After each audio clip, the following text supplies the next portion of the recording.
Imagine being stranded on a deserted island, just like the movie Castaway, surrounded by white sandy beaches. No crowds, no traffic, no deadlines, no pressure. These days, it kind of seems like paradise, right? Well, today's band didn't think so. This is from a classic trio who wrote a song so catchy that a lot of people have actually missed its real meaning. It's a classic rock standard that really makes you think about things. And the real story is next on Professor of Rock. Hey music junkies, Professor of Rock, always here to celebrate the greatest artists and the greatest songs of all time. If you remember side 1 and side 2 of all your favorite albums in order, you're going to dig this channel. Make sure to subscribe below right now and click the bell so you don't miss out. We also have a Patreon. There you'll find an additional catalog of exclusive content, and you can even become an honorary producer on our program. And that helps us curate this music history, more videos, more interviews, and also check out our new merch. It's time for another edition of Number One in Our Hearts, one of my favorite shows on here. This is where we honor songs that were so unbelievably great. They should have been number 1 on the Billboard Hot 100 chart, but for whatever reason, be it radio play, label support, lack of marketing, or just sheer stupidity, the songs came up short.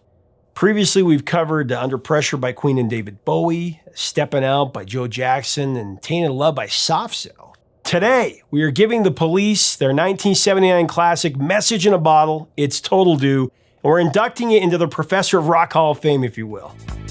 Message in a bottle, yeah. I mean, the fact that Message in a Bottle only reached number 74 on America's Billboard Hot 100 is absolutely criminal. Seemed like everyone else in the free world got it. After all, went to number 1 in the UK, went to number 2 in Canada, number 5 in Australia, pretty much across Europe.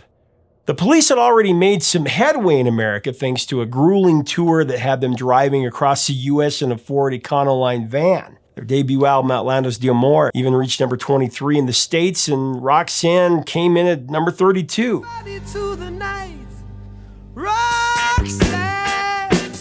But in the interim, singles like Can't Stand Losing You and So Lonely both failed to chart. Both great songs.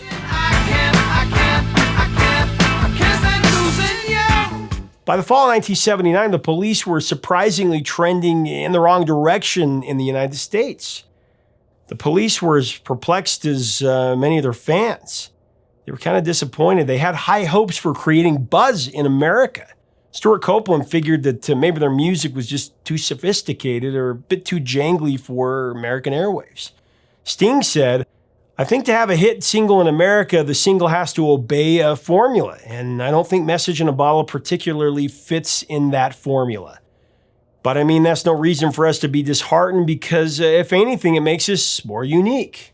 The same week that Message in a Bottle peaked at number 74, the artists who did fit in the formula were Rupert Holmes with Escape, the Pina Colada song,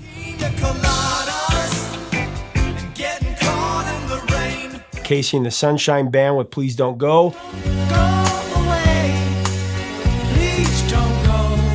and The Styx with Babe.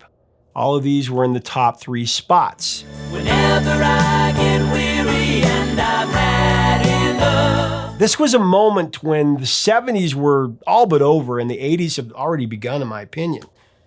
I mean, New Wave had started to challenge disco, soft rock, and hard rock were mainstays on the charts. Is she really going out with him?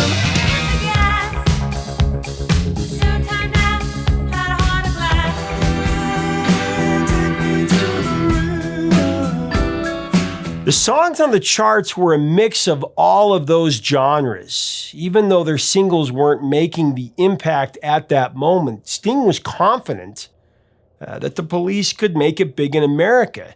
And as a band, they were determined to make that happen. Only on their own terms, though, not on American tastemakers' terms.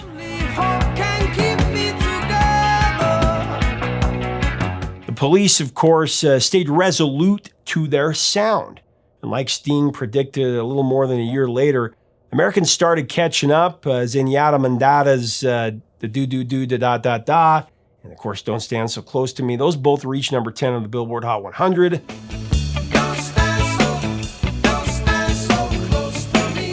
close of 1981, Every Little Thing She Does Is Magic, one of the greatest songs ever. That ascended to number 3.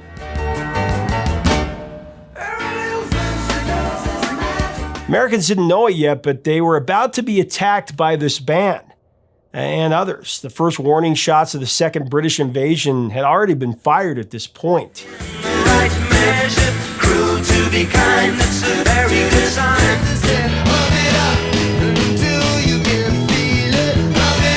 As the Police began the process of recording their second album, Regatta de Blanc, their label A&M started to realize what it had.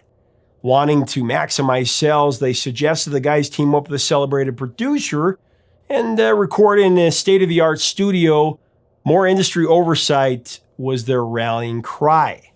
But for the Police, it was a hard pass.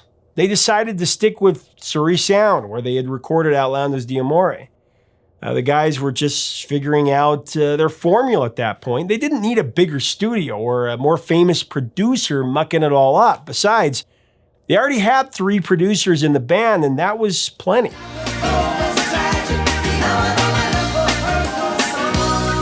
Andy Summers explained, "We got a sound of our own now that definitely has something to do with the fact that it's just the 3 of us in the studio. No outside producers laying any trips on us or extra sophisticated recording techniques."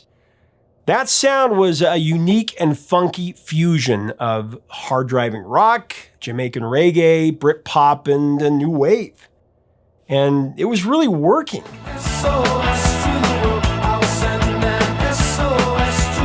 While Outlandos d'Amore had been recorded piecemeal over the course of about 6 months, Regatta only took 3 weeks to finish.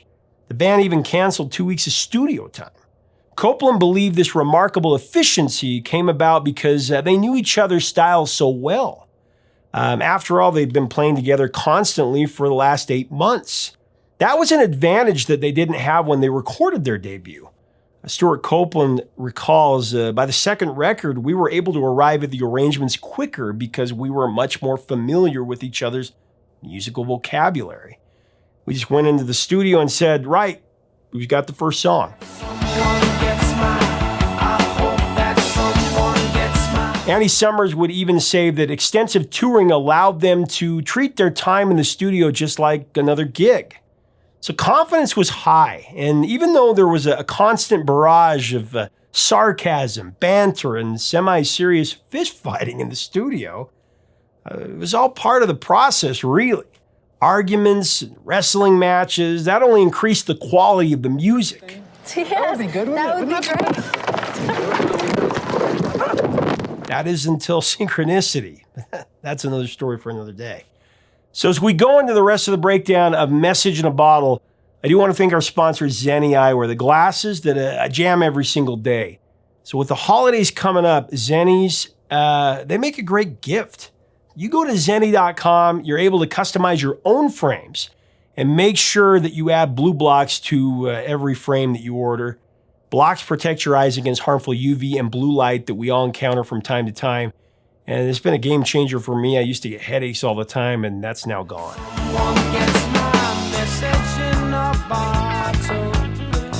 All right, back to the song. So this incredible trio of egocentric geniuses, they kept each other in check through a spirit of begrudging compromise.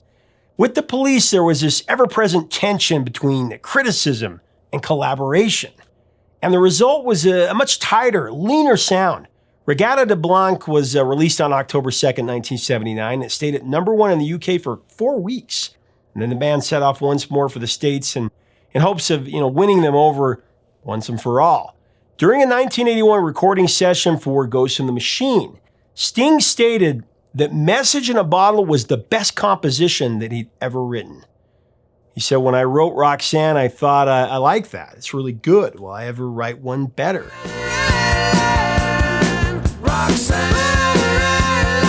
Then I wrote Message in a Bottle, which was better than Roxanne.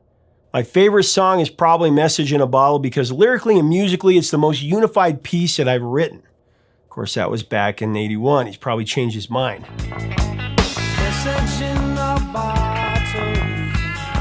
Andy Summers, though, agreed. He said it was a masterpiece of a pop song, and one of his personal favorites. Musically, the song revolves around the opening guitar riff, which can be described as busy. There are several different notes inside the beat.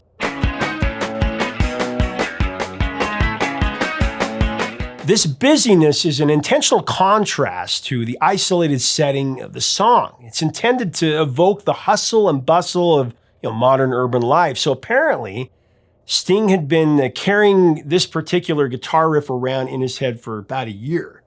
But it didn't start to come together until the band was traveling through Germany while driving on the Autobahn. Sting was jamming on his black Fender Strat in the back of the van, and all of a sudden it started to click.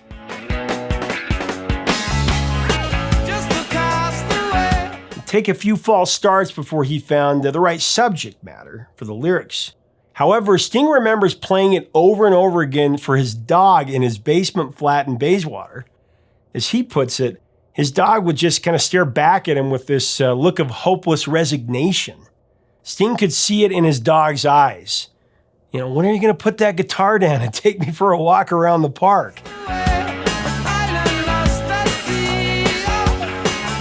Sting jested that it may have been that hopeless look in his dog's eyes that inspired the idea of the island castaway. Whether the dog gets the full credit or not, at some point a story emerged about a Robinson Crusoe character from those jam sessions, a castaway stranded on a desert island, throwing a hopeful bottle out to sea. Sting knew he had a hit the first time he played it.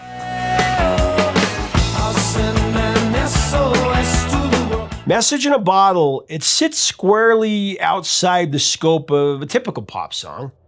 In a bold stroke, Sting drops us into an exotic locale and an ordeal that few people will ever experience, being cast away on a deserted isle.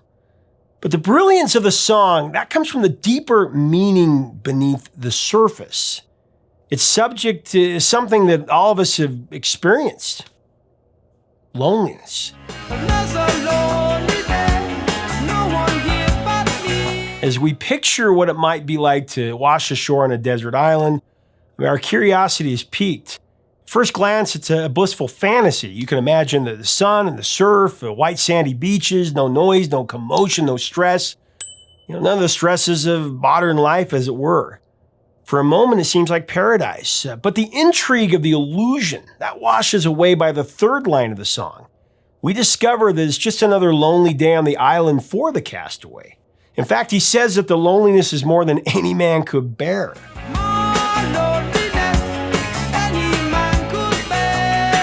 Isolated and losing hope, he cries out to be rescued from this despair.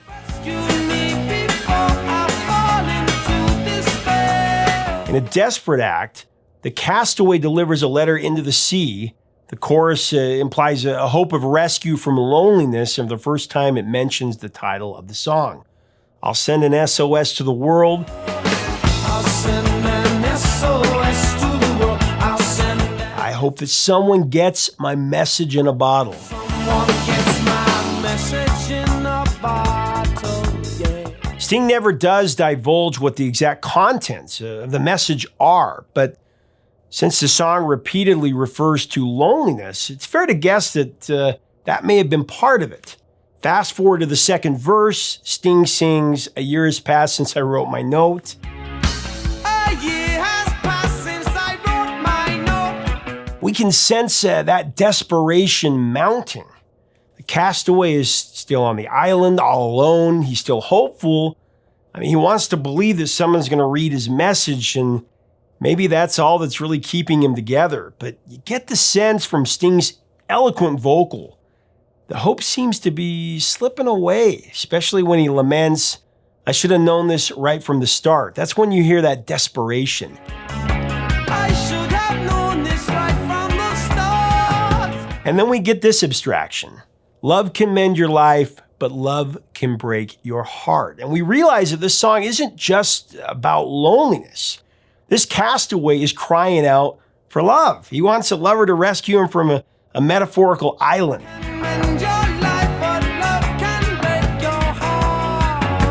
So far, the story has followed a simple chronological path from beginning to end, but in the third verse, Sting mixes things up by employing some interesting writing devices like he always does.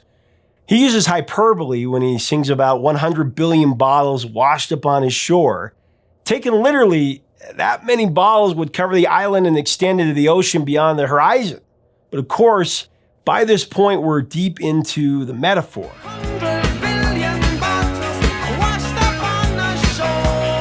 Sting is essentially saying that there are more lonely people out there than we can possibly imagine. Through the voice of the castaway, Sting sings, "Seems like I'm not alone in being alone. 100 billion castaways looking for a home."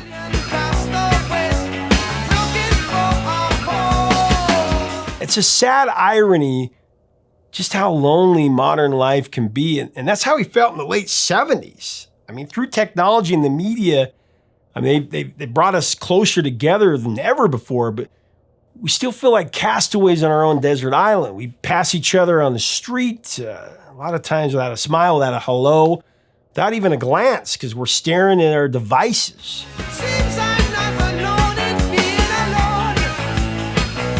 As the song comes to a close, the castaway is still trapped on that island. There is no helicopter to lift him away. There's no passing freighter. He's alone, only reconciled by the fact that he is not the only one alone.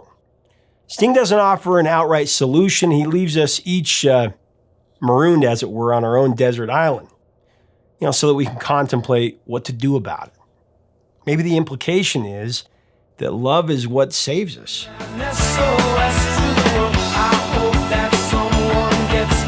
I suppose all of us know what it's like to be a castaway. We all need to be rescued from time to time. I mean, there have been so many times in my life when loneliness was so real, I couldn't feel anything else. Aching melancholy, crippling despair, we've all felt it.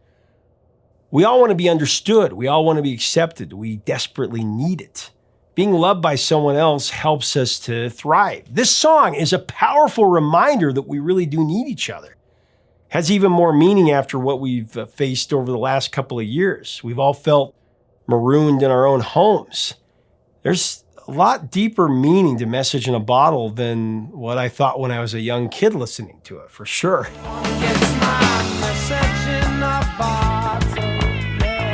Message in a Bottle was certified gold in both the UK and France. It's been played at several prominent concerts over the years, including Live Aid in '85 and Freedom Fest, Nelson Mandela's 70th birthday in '88. It's also appeared in a number of films and TV shows. It's been on Saturday Night Live, Rugrats Go Wild, So You Think You Can Dance, Doctors, Mystery Science Theater 3000, and Succession, to name a few.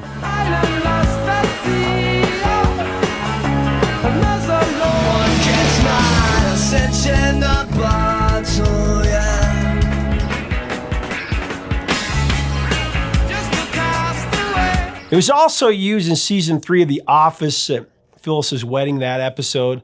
Kevin's band is called Scrantonicity, a play on synchronicity, of course.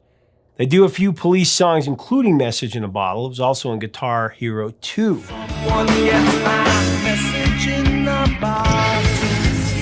And of course, Message in a Bottle has been covered so many times by a wide variety of artists. There's Machine Head, Vienna Boys Choir, John Mayer.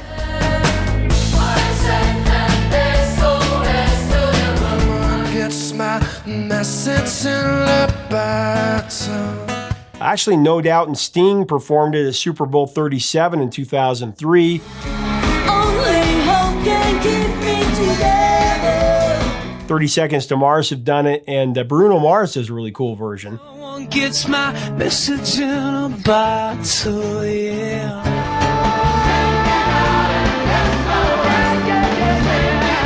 And if that wasn't enough, there's even a musical based on the songs of Sting and the Police that came out named after the song.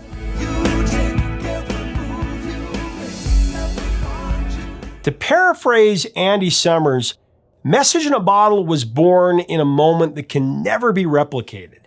You had the right 3 people come together under the right circumstances at just the right time. It will never be done again. That's how perfect songs are.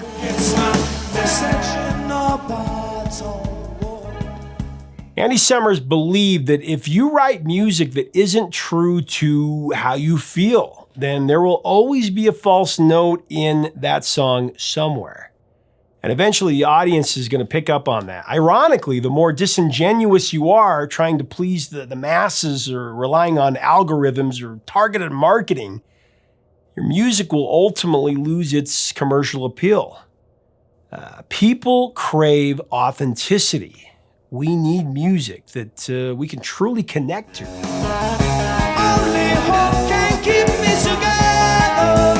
I mean, the Police, they never wavered in this regard. Message in a Bottle, along with the rest of their body of work, was not only a signature sound, it was 100% genuine. And it resonated with people so deeply, you and me. That may have taken Americans in the late 70s a few years to catch on to it. But the Police sent out an SOS to the world, and within a few years, they were the biggest band in the world. And decades later, Message in a Bottle is undoubtedly number one in all our hearts.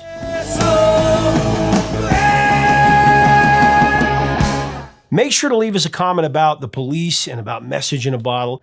What are your memories of this song? Share your thoughts on this incredible trio in the comments below. You know, Sting has a new record out right now. It's called The Bridge. It's really great. You'll want to check that out. We'll link to it below. Now, if you enjoyed this episode, be sure to check out our deep dive into the Police, their 1978 hit, Roxanne. Also, subscribe below so you never miss out on our videos. We'd love to have you as part of our community here. And make sure to check out our new merch as well as our Patreon so that we can keep the music alive. That's what this is all about. Till next time, 3 chords and the truth, my friends. Talk to you soon.